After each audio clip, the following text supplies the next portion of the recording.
seconds, yeah? And then I'm going to, yeah.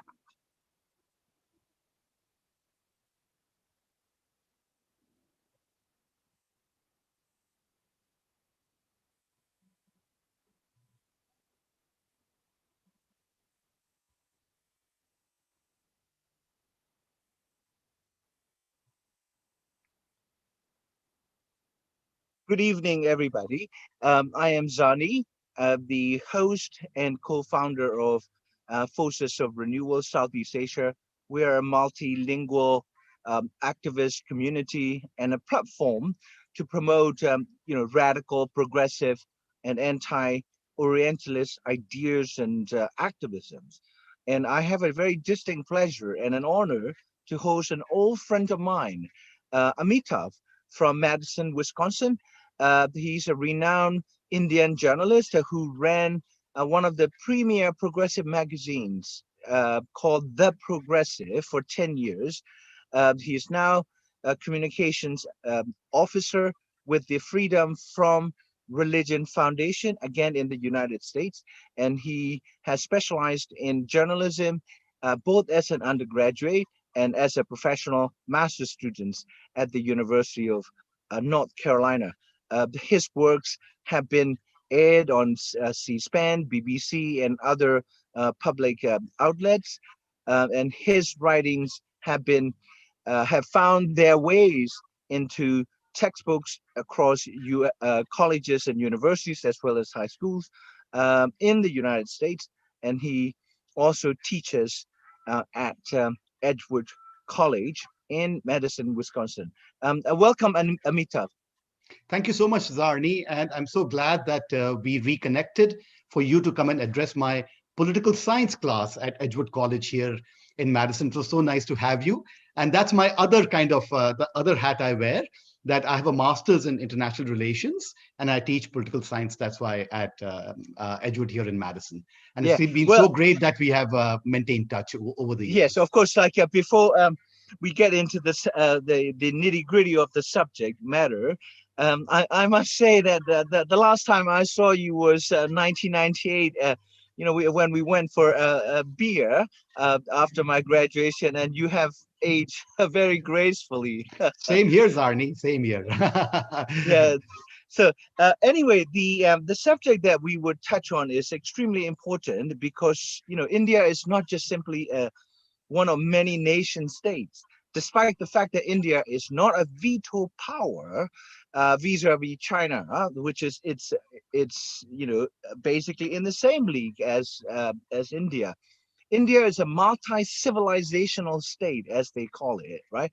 And I came from Burma, and we consider ourselves, Indian in our head, because the culture, the philosophy, the kingship system, even the dress and the food. We eat naan, we eat rice with our hand. We love dal, curry, you name it, right? And and yet we've got extremely anti-Indian racism, that resulted from the British colonial rule. Before the advent of British colonial rule, the word Indian. We've got a word in Burmese for Indian or people of Indo-Aryan origin. We call them Kala. That was a high status word. But Pali, Sanskrit, they all found their way into our Burmese language in writing, in everyday colloquialism. And yet the Burmese turned against the Indians, right? And so, like, for the Burmese, if there's any Burmese who's listening to this subject is vital, beyond the boundaries of India.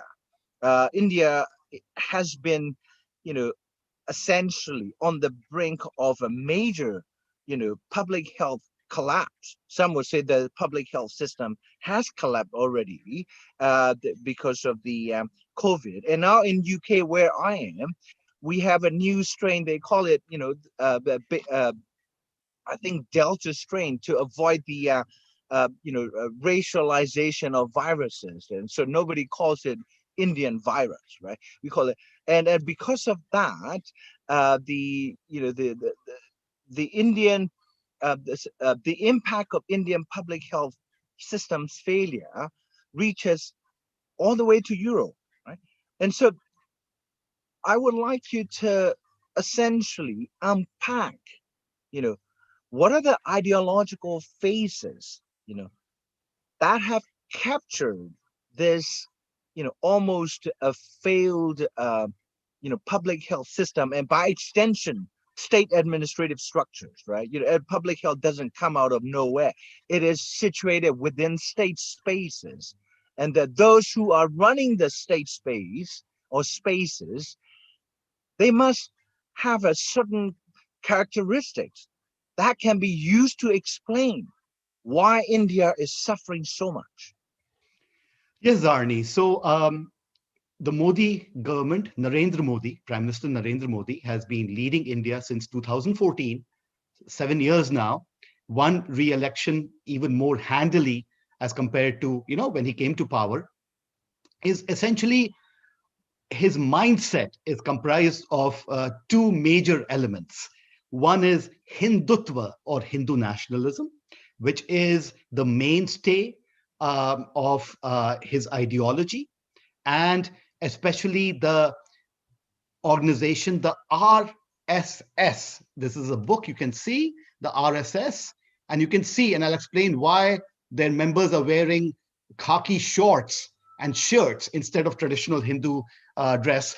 Was founded in the 1920s and is the social and cultural arm of the ruling party, the Bharatiya Janata Party. The other major element of Modi's mindset is this right-wing strongman populism that he shares with a number of leaders around the world, including the ex-president of the United States, Donald Trump, uh, Jair Bolsonaro, the president of Brazil, Erdogan, the leader of Turkey, Duterte in the Philippines, and perhaps some others. So, combination of these two explains why India failed so horribly in predicting and combating and containing the second wave just barely a month or so ago. If I was speaking with you, Zarni, even a month ago, or maybe even a few weeks ago, I would have been in complete despair because what I was hearing from my mother, mother-in-law, and other relatives in India was just nightmare-inducing. Things are slightly better now. So the beyond the public health crisis, yeah, the last time I had this conversation with you know a younger friend, a colleague of mine in New Delhi, on this platform, the less than 10% or of the Indian adult populations Mm. were vaccinated. Yeah?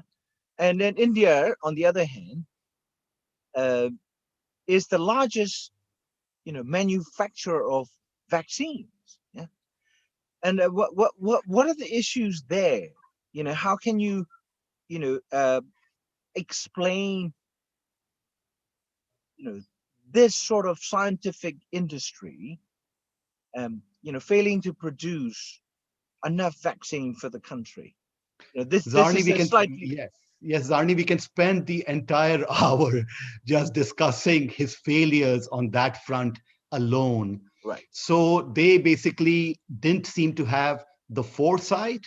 They placed uh, initial orders that were minuscule, maybe in the tens of millions for a population, adult population, 900 million.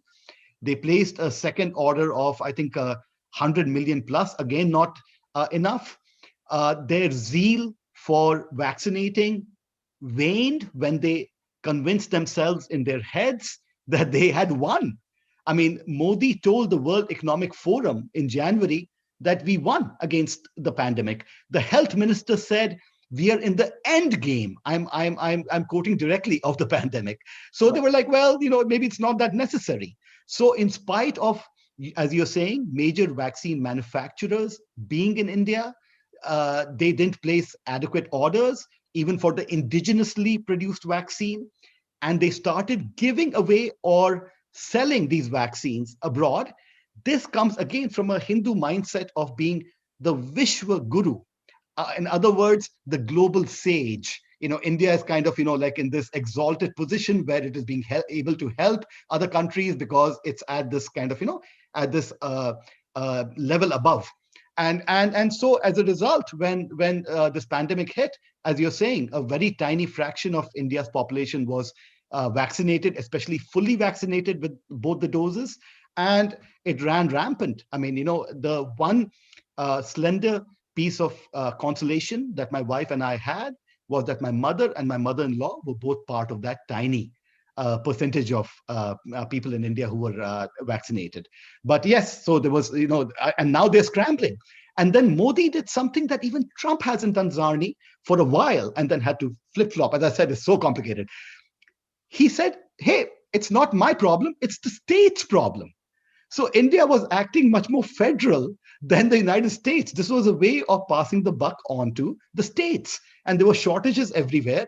There was so much of an outcry that he basically backpedaled and is now saying, yes, yes, yes. The central government, as they call it, or the federal government will take primary responsibility. So there's been just, complete misgovernance just on the vaccine front that is so crucial as Zarni, as in the UK where you are, or in the United States where I am, show that that vaccination levels, when they reach a certain threshold, how numbers drop so dramatically. Yeah, I mean, I think like this clearly demonstrates the fact that an Asian giant, a country that produces literally thousands and thousands of scientists, that are working in some of the top institutions, not just in India, around the world. Yeah. Yeah. The technicians, doctors all over the world, right?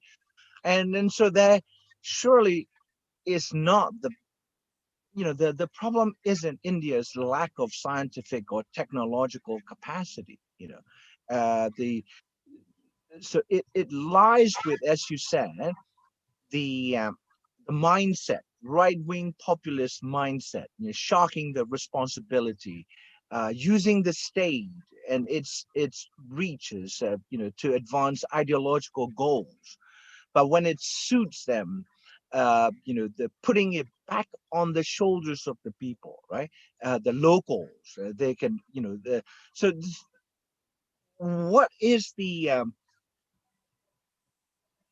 I should ask you, decades or even centuries old ideological currents that produced this kind of like India is the sage kind of mentality, sort of like a cultural chauvinism that is also informed by this machismo, strong man, like India, Modi presents himself as this strong man, he befriended Bibi Netanyahu, Yes, very much so. he I've was forgotten him. Yes. and he was in Texas with Donald Trump. Texas was in New Delhi. They both express a mutual affection and admiration for each other, right? So, can you explain the longer term ideological pillars on which this sort of you know right wing populism rests? Yes, Arnie. So in the modern context, as I was saying, it can be traced back to the early 20th century. A pivotal moment was the founding of the RSS, the Rashtriya Samsevak Sangh, or the National Volunteer Corps, uh, which basically exalted the primacy of Hindu culture and Hinduism. It's kind of interesting, Zarni, that one of the masterminds of Hindutva, Hindu nationalism, Savarkar, who I'm convinced masterminded also the assassination of Mahatma Gandhi, but nothing was proven, so he got away scot-free, was an atheist, apparently. So you don't have to be necessarily a believer. You just have to believe that since India is a Hindu country, Hinduism should be prime, and other religions should be there at the um, at the willingness and at the mercy of Hinduism.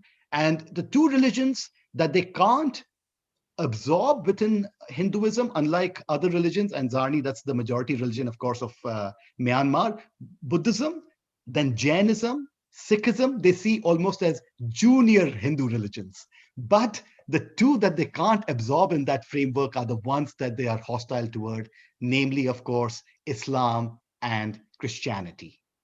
So the RSS founded a party called the Jan Sangh, a political arm in the after independence, that morphed over time into the BJP. And it's the BJP, of course, that's the leading party in the ruling coalition, and Narendra Modi is the one heading it. Again, Zarni, like the Republican Party in the United States, they've been softer and harder versions. The previous prime minister from Modi's party, the only one, Vajpayee, was, I joke, half a humanist, half a Hindu nationalist. So he was not in the hardline mode as Modi is. Now the party has taken a turn, as the Republicans under Trump, toward the extreme right. Right. Yeah, but I was doing a bit of a reading, as a background research for this conversation, and there are a couple of names that came across, and one was Sri Aurobindo. Yes.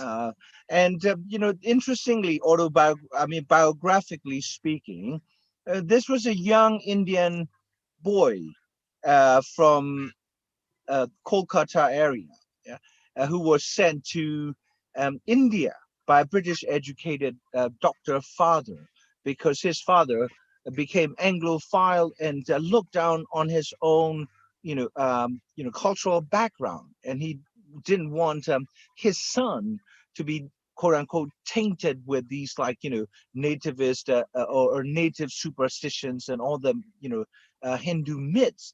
And so he was in boarding school, starting at the age of 7 or 8, and studied at St. Paul, one of the top schools in UK, and then went on to study at Cambridge. And he didn't study like Bhagavad Gita or Indian literature. He was reading classics, as well as like European history, European philosophies. And then he returned. This was like before the turn of the 20th century. And then he became one of the top, intellectual theorists, if you will, behind what we now call Hindutvar, or like Hindu nationalism. Yeah? And as you said, there were different strains, primarily hard strain and soft strain. And as long as India was or is accepted by any other non-Hindus as fundamentally and inseparably Hindu nation. Hinduism is the heart and the soul and the stuff of India and Indians, right? So any other religions can be tolerated or even integrated, on that, uh, paradigm of Hindu supremacy. Can you dissect a bit more about this, the hard and soft versions, because there are a lot of mosque burning or destruction of other religious structures, primarily the Islamic places of worship, and also the the killing or the lynching of Muslims, right? And also there is this like conjugal aspect, you must not marry into Islam because Islam is a conversionary religion, or basically to them is an ideological system that convert people through marriages, right? So jihadi, they call it, the love jihad. Can you explain these aspects for the Yeah, viewers? Zarni, it's interesting that you bring up Aurobindo. He is well known in India and even revered by some as a revolutionary nationalist. But it's very interesting, Zarni. Yes, he and some other names I can provide, people can look them up. Tilak, Swami Vivekanand, all of these represent a Hindu strain within the Indian independence movement that even carried over into the supposedly secular Congress party, which ruled India from independence till very recently, almost uninterrupted. Of course, Nehru, I would say, did not belong to that strain, but there were others within the Congress party. So absolutely, Zarni. And yes, you're absolutely correct also that these were much more soft Hindutva strains where they were not out to target or pinpoint or kind of go after the minorities in an active way. Just that, hey, we have to accept that culturally, India is a Hindu country primarily, even if it's nominally secular. That was kind of, their approach toward things. Right. And how um, how does the Hindu electorate react to, you know, this kind of cultural and religious superiority, or uh, that politics has been couched in, in the early strains of Hindu nationalism, the because religion and politics are seen to be just one single body, right? Existential body. You don't separate religion from politics and vice versa. I think like for someone who works for, say the Freedom from Religion Foundation, that this must strike you as something of a shock, even though you may have grown up with this sort of view, right? And the your intellectual and the personal trajectories must have grown out of this, right?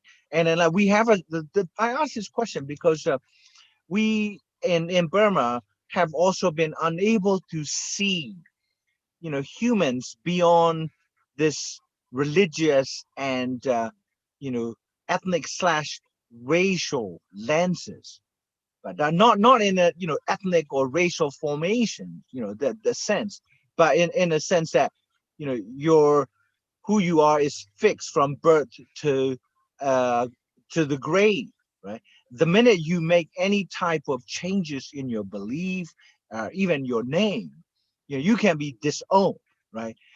For exercising your freedom, right? So how does the average Indian, you know with the Hindu cultural, if not spiritual background, react to this kind of discourse coming from right-wing populists such as Modi and his BJP party? Yes, Zarni, you're saying about growing up in India, and you're right. In some deeper sense, there is perhaps a continuity between, just thinking of Hinduism as being the primary cultural underpinning of India and the politics of the BJP and the Hindutva or the Hindu nationalist movement. But Zarni, there is a big difference too. I'm not the only one. Other people in my age group lament that at least when they were growing up, there was not this open hatred and bigotry toward minorities because it was not sanctioned and condoned by the political leadership. And that is such a difference, really. And the difference of that cannot be, it should not be sort of, just swept away.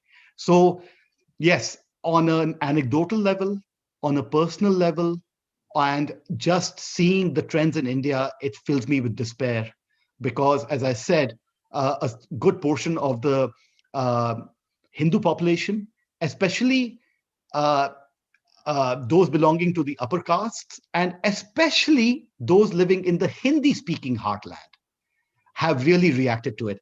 The southern states, the south states in India, to their credit, are politically so quite different. For example, the state of Kerala, famously enough, globally, is communist ruled right now and had the first freely elected communist government in the world back in the Right. 1950s. So they are somewhat different. Even if they're devout folks out there, devout Hindus, they do not buy into the Hindutva political project the way that people in the Hindi belt do.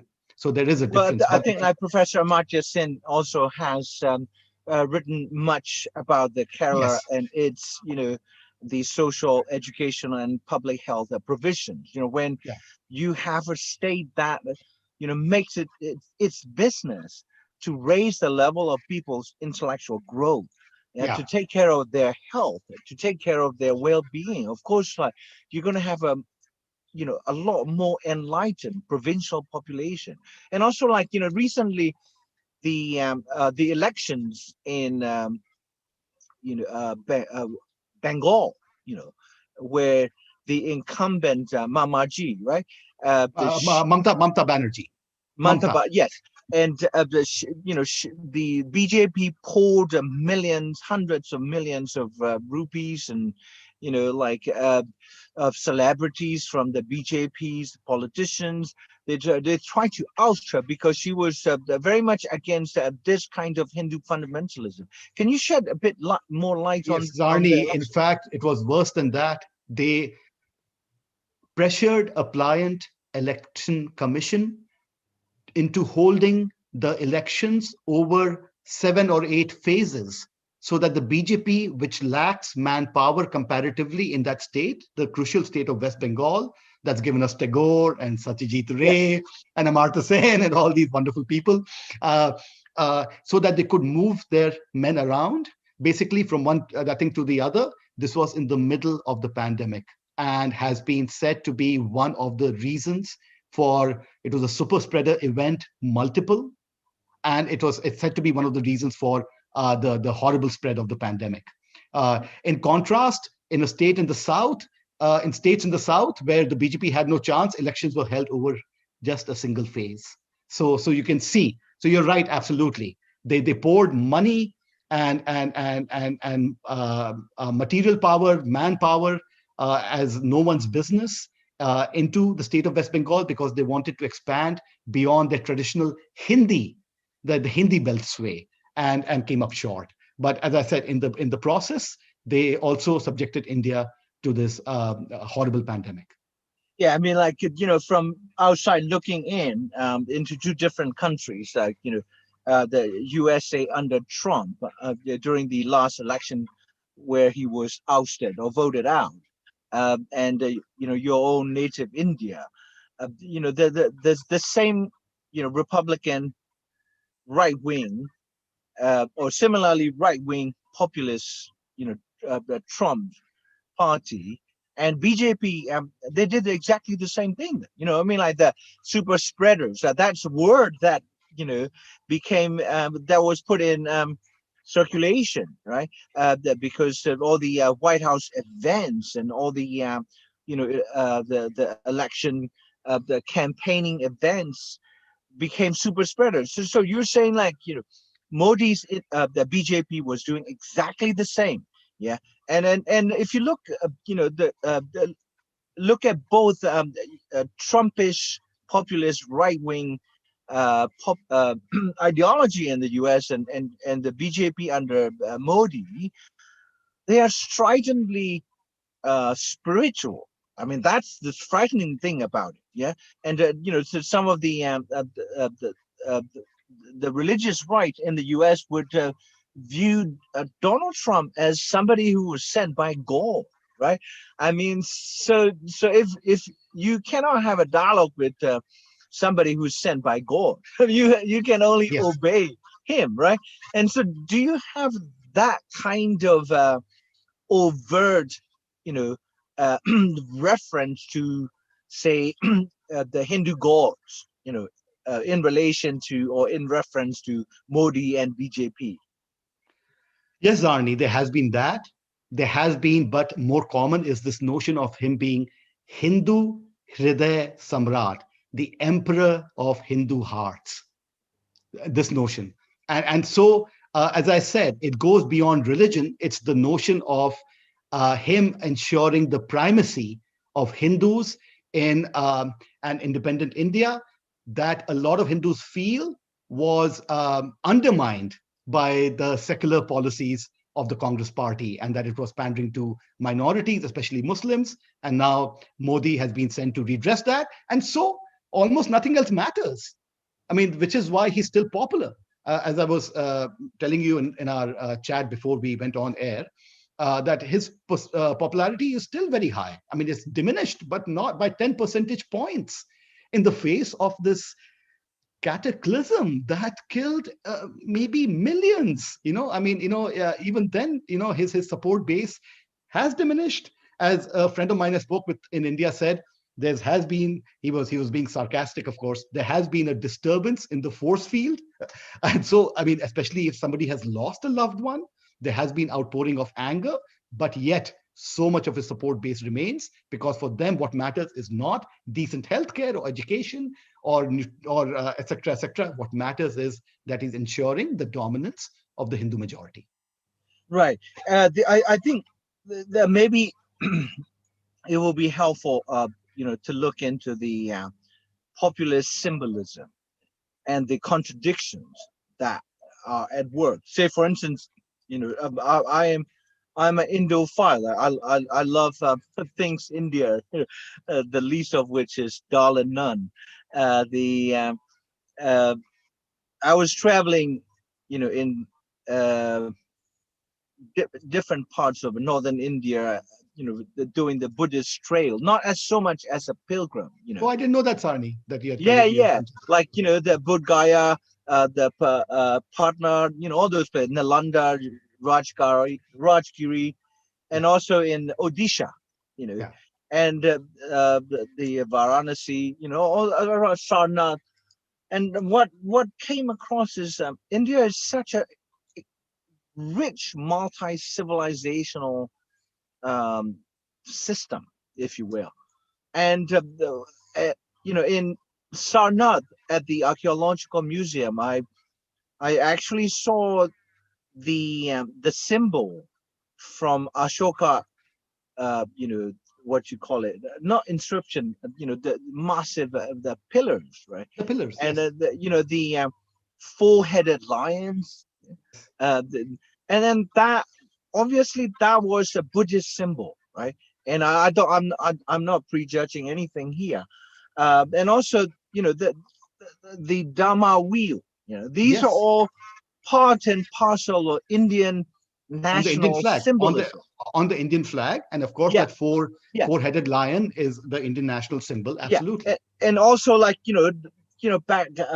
back in New Delhi, and I was just there before Indian National Day celebrations were taking place, and so there were a lot of preparations around the Red Fort, right? And the Red Fort was a symbol of essentially, Muslim India. Yes, yes. India has gone through various phases, right? And Hindu phase, Buddhist phase, then the Muslim phase, and the British colonial phase. Over 200 years, and now, like, then like after independence, you've got the liberally educated, the Indian elite that try to build India as a secular democracy where religions and ethnicities are all treated with respect and appreciation. How do you square this thing? Like, you've got a national flag with Buddhist symbols, and then, like, you've got the BJP Hindu fundamentalist populist right wing Modi delivering this, like, awful chauvinistic Hindu national address to 1.4 billion Indians from the Red Fort, you know, with the Mughal symbol as a backdrop. You know what I mean? Yeah, I don't know Zarni. if they're self-aware. Yeah, Zarni. Well, they can't do away with the Red Fort, but really, Zarni, to the extent that they can downplay or diminish especially, they don't have a problem, as I said, with Buddhism, Islam, and Christianity. So, two examples: the Taj Mahal. Who doesn't know the Taj Mahal around Yeah, the of world? The course. the, the Yeah, preeminent, UNESCO World yes, Heritage Site, right? exactly. The state government, led by a hardline chief minister, actually removed for a while the Taj Mahal from the tourism brochures. Can you believe it? Oh my God. Yeah, one example. Other example, so trivial and yet so telling. In the middle of the pandemic, a union cabinet minister writes to the Delhi chief minister, the in charge, that the flag behind you, the Indian flag, has green, white, and saffron. And this is not a religion thing. They're meant to denote various different things that we don't need to get into. He says, how is it that the green on the flag behind you when you're addressing the people, how is it that the green is out of proportion to the other two colors? Why green, Zarni? Because green is supposedly the Yeah, of color course, of Islam. Islam. Yes, Yeah. exactly. Can you believe that? In the middle of a Well, pandemic, this is that what they're sounds obsessed about. Yeah, yeah, that sounds small and at the same time very totalitarian, like a Chinese Communist Party. If yeah, you know, a neighbor of mine is a sculptor and quite a well-known person. He is installing a massive, art piece yeah, in China. And the other, he stopped to chat with me and said he had to submit everything to the Communist Party for scrutiny. Right? yeah, I mean, what do party officials know about sculptures and yeah, symbolism and what you yeah, know? And so, but what's interesting is like the level of extremity.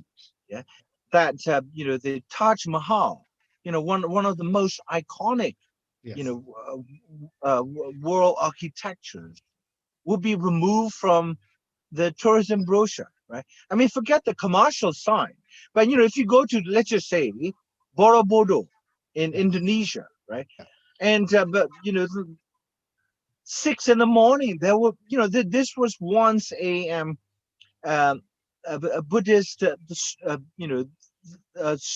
temple, or atop this the extinct volcano, or in that area, and then you will see Muslim families coming, and if you ah, chat with them and if they yeah, speak English, they're very proud that they've got this, the UNESCO World Heritage sure, Site that is not of their Islamic faith. And the yeah, same, there are also Hindu temples in Yogyakarta that Muslims are very proud to have.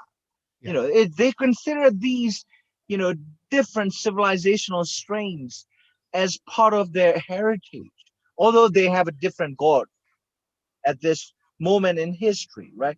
And so, what do you do when you have that kind of mindset? Yeah, sponsored by people in positions of political power, people who are in charge of institutions, right?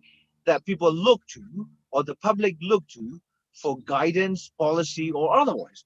Well, what are the responses that can you offer as a way to remedy or mitigate the spread of this kind of virus-like, uh, ideological view? So, Zarni, I must point out, I don't want to give a completely bleak picture. What you're saying for Indonesia is so true for India at the basic ground level of religions coexisting, of shrines coexisting, of Hindus going to Muslim Sufi saint dargahs, for example. The Sufi saint shrines that are called dargahs are extremely popular among Hindus. But you're right, there is this toxicity that needs to be combated, and that has to be combated by uh, appealing to the pluralistic nature of Hinduism, that it doesn't say that it's the only true path to God, by appealing to the coexistence that has been, in spite of troubles. I don't mean to sort of completely whitewash Indian history, but that's been a mainstay of Indian history, including in recent decades. You have to appeal to people's the better side of people's nature and hope that that prevails, and that they don't all fall prey. And I must point out, Zarni, that even for Modi's re-election, 40% or so of the Indian electorate voted for the BJP. What, of course, happens in a multi-party system like India, lots of regional parties, one other national party, the Congress party, the vote gets split among all of them. But still, Zarni, 60% of India uh, saw better wisdom and decided not to vote for the Bharatiya Janata Party and its leader Narendra Modi. So there is hope. Yeah. Um, moving on. on that positive note, what I've noticed over the years is the role of Indian diaspora, right? Yeah. And the same way the Burmese diaspora has played in the politics back home. Yeah, I mean, most of us who have left Burma will never return and live there, right? Hmm. But we make it our business to get involved in various ways in terms of financial contributions, intellectual and whatnot. Um, the Indian diaspora, what is the diaspora's role in, in relation to the sharp rise of brazen, you know, hard right nationalism with the disguise of, faith, i.e., Hinduism? I mean, USA has one of the biggest diasporas from India. Silicon Valley, the medical professions, academia, culture industry. There's so many distinguished and successful Indians in the United States. How do they respond to the rise of BJP? How do they respond to Modi's leadership? So, Zarni, again, to preface my comments by saying, of course, there are multiple strains within the Indian diaspora. I don't want to paint with too broad a brush, but at the same time, a significant section of Indians in the United States, especially the first generation who have come here, are cheerleaders, supporters, and financiers of the Hindu nationalist movement. The RSS and the Hindutva movement has traditionally gotten millions from the United States in financial support. Vijay Prashad, who's a professor at Trinity College in Connecticut, has done some very good work on this, as have other progressive Indian groups here. Not surprisingly, and you alluded to that, Zarni, when Modi came, he was able to mobilize the Indian diaspora. Howdy Modi event joined President Trump and Prime Minister Modi event in late 2019 in Houston, where they came out to greet Modi and to basically, essentially, this was crossing all uh, boundaries of protocol, essentially endorsing Trump. That I do not believe, Zarni, any visiting head of state has so blatantly done that in the past. So exactly. So there is a very problematic strain among the Indian American population, and there's no doubt about that. Yeah, well, I mean, like, yeah, just to offer my a brief observation here, in UK as well, when Modi came, Yeah, Wembley, the largest, some would say, national football stadium in UK, was hired by the Indian organizers. Like, yeah, must have cost them millions of pounds, and they fill the stadium where Modi appear with, the British, prime ministers and other, the local powerhouses. And so, um, the I want to return to, like, in the last, the 10 minutes or so we still have, the what Professor Murchison called a dialogic culture, right? He's got this, the brilliant small work, argumentative Indian. yes, Yeah. yes, yes. Can you describe the this dialogue center? Of course, the Indians are argumentative because they had, you know their culture encourages dialogue, arguments, as opposed to punching and killing each other, right? And you would have heated exchange. Like, I've had so many Indian friends as students and academics, and some of my most exciting conversations. You love ideas, right? And of course, like, in India also has perhaps of one of the largest pockets of Western educated Indians across all ethnic groups and religious backgrounds. How is it possible that such rich dialogic civilization, you know, fell prey to this narrow-minded, chauvinistic, ideological pursuit of a small number of, basically racist fundamentalists. Yes, Arnie. So, of course, various political undercurrents. One is that the ruling party, for most of India's independence, Congress party, was seen as uh, sclerotic, completely corrupt, dynastic, and the entire system was seen as one that needed to be almost overthrown. And Modi came in the garb of a knight in shining armor who would completely transform things. So let me tell you this, in 2014, especially, a good number of Indians voted for him, not because of his Hindu nationalism, despite it.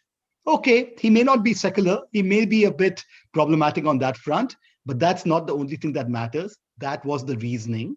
What matters is that we need a corruption free, efficient government that delivers on social goods. Of course, the pandemic has shown that to be a lie. But that was Right. a major reason, Zarni, that he's come to power, and a reason even now, after 7 years in power, that is central to his appeal as somebody who is of the people, who has this psychic connection almost with his base, and is not dynastic, not privileged, not elite, is a chai wala, comes from a family that sold tea. So he's been able to really cash in on all that and build this amazingly popular populist personality, of which Hindu nationalism is one aspect, a major aspect, but just one aspect. Yeah, I mean, this is interesting. It's a major departure in terms of family background. If we compare, say, Donald Trump and Yes. Chaiwala Modi, right? I mean, Yeah. Trump basically in the U.S. In the British Parliament, Trump is a gentry, landed gentry sort Yeah. in the last Yeah. 2 generations, right? Inherited wealth, rather than earned, right? And then the Modi, on the other hand, apparently is self-made. Like by the way, like both of us know this. Gujarat, the state of Gujarat, produced like two radically irreconcilable personalities. Mahatma Gandhi ji, and then you've got Modi. Right? I Yes. mean, like Yes. they're Yes. worlds apart. The Yes. same, the Yes. same home state, right? Yes. And so Yes. it, Yes. it cannot be the soil, right? You know Yeah. what I mean? We can't Yeah. just say like, oh, Gujaratis are this or Gujarat is that, right? Yeah. Because like it gave India, Yeah. two radically different leaders, right? Yeah. But now going back to his humble origin, but if you look at the recent and ongoing farmers' protests, right? Yes. And apparently, although he came from the soil, so to speak, right? Like Yeah. he does not, serve the interest of the children of the soil, farmers, right? And can you explain, like, the class dimension in Modi's populist politics? Because as I understand it, as an outsider, not as a layperson, not as an expert, the Modi was pushing ahead with corporate interests, yeah, at the expense of, like, hundreds of millions of small family farmers across India, right? What is the class dimension to Modi's brand of Hindutva? Such a fascinating question, Zarni. Right wing populism is defined by this notion of that we are of the people.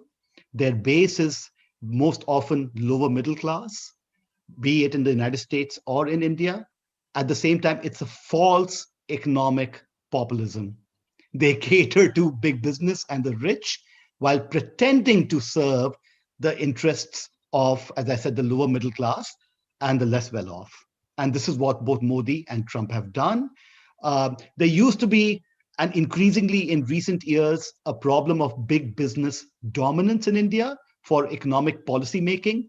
Modi has concentrated that like no one could imagine in the persona of two big business guys. You're talking about Gujarat. The joke goes that India is ruled by four Gujaratis, uh, Modi, Amit Shah, his right-hand man, Ambani, the richest man in India and one of the richest in the world, and Adani, another big business maven. So these two are his kind of, his pet kind of, comrades, if I may, so to speak, and everything is done to favor them, and it said that even the change in the farm laws would have benefited these two among others, and that was a major reason that he's been pushing them through.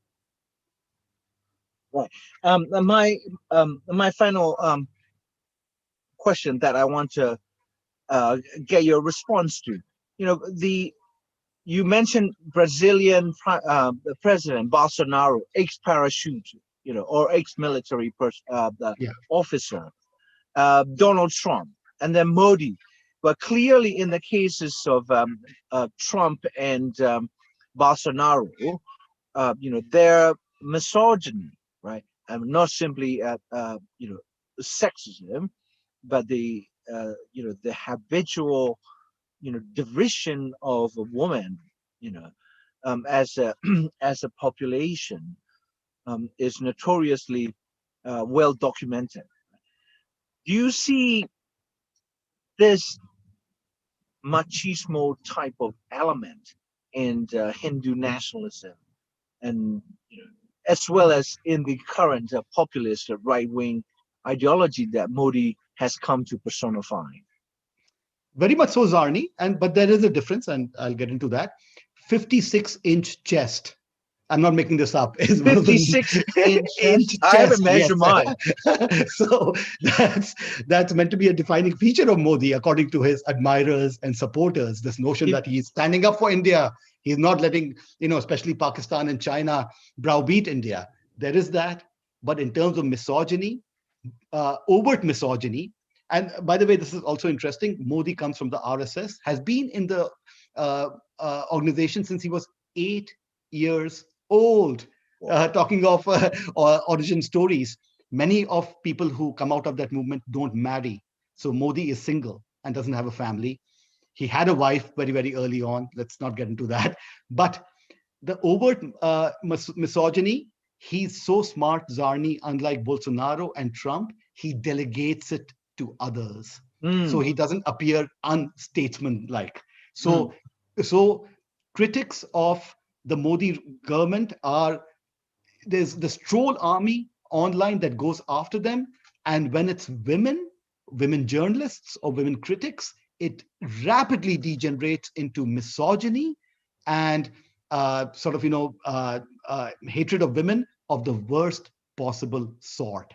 But as I said, he's smart. He doesn't do it himself. He just outsources it to others in his party because he knows that it'll appear to be unstatesmanlike if he does it himself. Right. So to wrap it up, considering that his opinion poll rating has only dropped insignificantly, despite the fact that he is presiding over one of the largest public health and state crises in Indian history, where do you see the ideological trends heading in India? On that front, Zarni, I'm pessimistic, especially since, as I said, he came to power in 2019. Let's do the math. 5-year term, 3 years still remaining. Long time, Zarni, in politics, and a long enough time for people to forget even such a horrible cataclysm such as what happened in India over the past couple of months. The other problem is that the opposition Congress party, the leaders are seen as completely effete and non-dynamic and dynastic. So there is no, at the state level, lots of leaders, we mentioned Mamata Banerjee in Bengal, who can take him on, but how will they get together and provide a national alternative? And Congress party, which ruled India, has barely a few dozen seats in the parliament. I don't see it coming back. So unfortunately, I think we are saddled with Modi for perhaps some time to come. I may be wrong, and maybe people will remember the pandemic a few years from now in 2024, but I doubt it. Yeah. Where you are in the United States, do you see a parallelly troubling trend with the the possibility of Trump making a comeback, because the whatever I've been reading that doesn't give me any um, optimism, if you will. Perhaps Zarni, but here, of course, the he was ousted. Uh, Biden defeated him by 7 million votes, although in the electoral college, you're right, 46,000 votes in a different direction would have given Trump the presidency. He will quite possibly get the nomination. I think it's less likely that he'll win. He's, of course, lost the popular vote now twice. And for him to surmount that difference in opinion, of course, that's why Republicans are passing all these voter suppression laws to help him, to pave the way for him to be reelected. But I still think it's a much harder road for him to come back to power than it is for Modi to be reelected in 2024. Well, on that note, we have come to the close of our conversation, and you're listening to my dear friend and scholar and journalist from India, Amitabh. He's based in Madison, Wisconsin, and we have been, or he has been, primarily explaining the ideological and political trends in India, that under right-wing populist Prime Minister Modi and his Hindu nationalist party BJP. Amitabh, thank you so very much for giving me the time, and I learned so much from this Thank conversation you so much, myself. Zarni, for having me on. It's been such a pleasure to reconnect with you. First, when you came to address my class at Edgewood College, and now through this. And of course, we'll be certainly in touch. Yeah, So it's yeah, such a pleasure. definitely. We will have a reunion in Madison again. Absolutely. Yeah, Absolutely. say Thank hello to your